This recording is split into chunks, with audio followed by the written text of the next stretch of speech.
O oitavo episódio de Origins acabou de sair. Tivemos um flashback do Victor, temos novos problemas surgindo na cidade e o Randall é muito doido. Mas vamos por partes. E o episódio abre com o Kenny tendo um pesadelo. Ele sonhou com cigarras e uma das cigarras acaba queimando ele. E quando ele acorda, o seu braço estava realmente queimado, então a partir de agora o sonho deles também pode os machucar. E o Kenny não foi o único que teve um pesadelo. O Eldin também teve um pesadelo.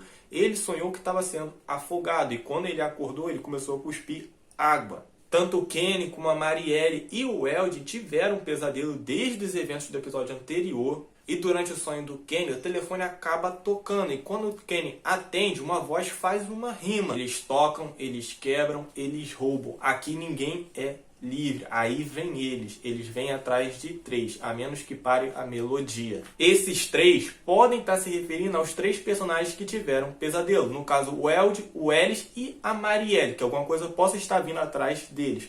Mas eu acho que esses três se referem a outros personagens. No caso, a Fátima, o Ellis e o bebê deles. Porque a gravidez da Fátima é muito misteriosa. Ela mesmo diz que era medicamente impossível ela estar grávida. Então essa gravidez pode ser o prenúncio de alguma coisa. Eu também acho que se refere a eles, porque no quarto do Ellis tem uma pintura onde está ele e a Fátima juntos e uma criatura tentando pegar os dois. Essa mesma pintura também aparece na abertura, só que aparece bem rápido e como a gente sabe, os desenhos são muito importantes aqui na série. Então, e a parte da rima, que fala sobre a melodia, pode tanto se referir à bailarina, como o canto das cigarras que a gente vê nesse episódio. Agora o restante da rima ali eu não tenho ideia, eu não consegui pensar em nada. As cigarras do sonho aparecem nesse episódio mais pra frente, depois que o Boyd e o Kenny vão até a clínica por conta de uma ideia que o Eld deu de molhar as balas da arma na Billy para tentar acertar algum monstro e ver se eles conseguem matar, ver se vai surtir algum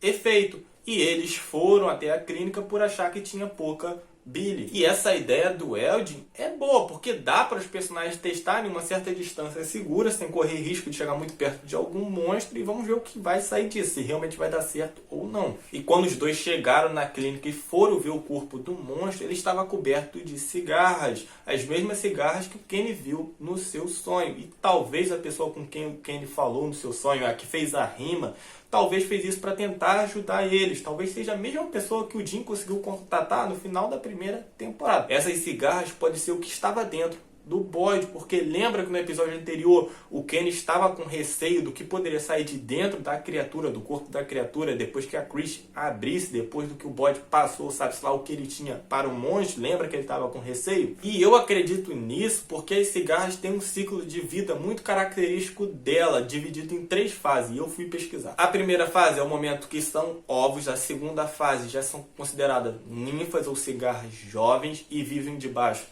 da terra. O tempo que elas vivem lá varia muito, entre meses ou até mesmo anos. Nesse tempo elas saem de debaixo do solo e vão viver como cigarras adultas na superfície. E se ao invés de debaixo do solo fosse debaixo da pele, talvez elas estavam dentro do Boyd. Então quando o Boyd passou para a criatura, elas terminaram de se desenvolver e saíram de debaixo da pele do monstro. E o simbolismo da cigarra é transformação, é mudança, e aquele local está passando por uma mudança que nunca foi vista antes. Aquele lugar está ficando frio. No momento aqui no episódio onde os personagens escutam o canto das cigarras e vemos uma pessoa sair correndo de dentro de uma casa aparentemente ferida, pedindo ajuda, só que a gente não vê a continuação desse acontecimento porque o episódio corta e vai mostrar outra coisa, então só fica o próximo episódio. Agora vamos para outro assunto. O Jade vai confrontar o Victor depois de descobrir que o Victor escondeu coisas ali para ele, não contou tudo sobre o símbolo. Ele questiona se o Victor não quer sair daquele lugar e o Victor fala que aquela é a casa dele. Foi o que eu falei em uns vídeos atrás. Aquele lugar é a casa dele. Ele viveu ali com a sua família. O Victor cresceu naquele lugar. E se ele sair daquele lugar, não tem para onde ele ir. Ele não sabe o que existe do lado de fora. Vemos isso quando os personagens falam sobre a internet e ele achava que era mentira. O Victor não sabe o que tem do lado de fora. Ele não sabe o que existe. Então isso assusta ele. E mesmo que ele saia daquele local, para onde ele vai, sabe? Não tem para onde ele ir. A Tabitha fala com ele e consegue o convencer. Então o Victor a leva até aquele local onde tinha aquele monte de carro, porque o Victor escondeu alguns desenhos ali e talvez esse desenho possa fazer com que a memória dele falte, porque a gente sabe que o Victor não lembra de muitas coisas que aconteceram naquele local. Por conta disso, ele desenha para poder registrar, e talvez esses desenhos pode fazer com que a memória dele volte. Nesse momento que eles encontram os desenhos, vemos um flashback dele e descobrimos que o Victor tinha uma irmã, a Heloise. Que o Victor ficou no bunker, ele estava acompanhado da sua irmã, a Heloise. A mãe deles deixaram os dois ali para eles ficarem seguros. Só que a Heloise foi atrás da sua mãe. O Victor ficou sozinho naquele lugar. E nesse momento que o Victor começa a lembrar do seu passado, começa a lembrar da sua irmã e ele percebe que esqueceu dela, é um momento muito triste. A gente vê que o personagem sente muito ali naquele momento.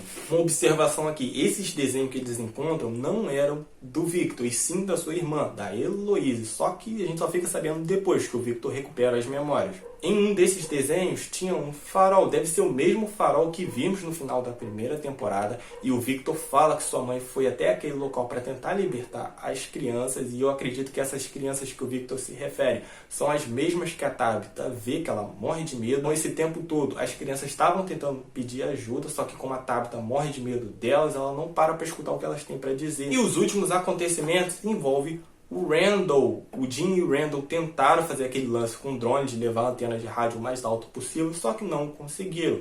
Então o Randall fez um novo plano. Ele captura a dona, acreditando que a dona poderia estar envolvida nisso tudo, e prende ela em uma árvore, e já está prestes a anoitecer. O Jim acaba descobrindo, porque ele tinha marcado com o Randall de se encontrar naquele local. Então quando ele chega lá, ele vê a dona presa ali na árvore, e o episódio termina assim. No próximo episódio a gente já deve ver um confronto entre o Jim e o Randall, porque eu acredito que o Jim não vai continuar com esse plano aí do Randall. Vamos ver o que também vai sair desse plot aí das cigarras e esses desenhos da irmã do Victor. Agora que a Tabitha tá ali investigando ali junto com o Victor, vamos ver o que vai sair disso aí também. E esse lance aí do farol, que não era mencionado desde o início da segunda temporada, a gente viu no final da primeira e não foi mencionado até agora. Vamos ver o que vai sair disso também. Eu acredito que a Tabitha deve ser responsável por libertar essas crianças aí. Pessoal, o vídeo vai terminar por aqui. Até uma próxima e tchau.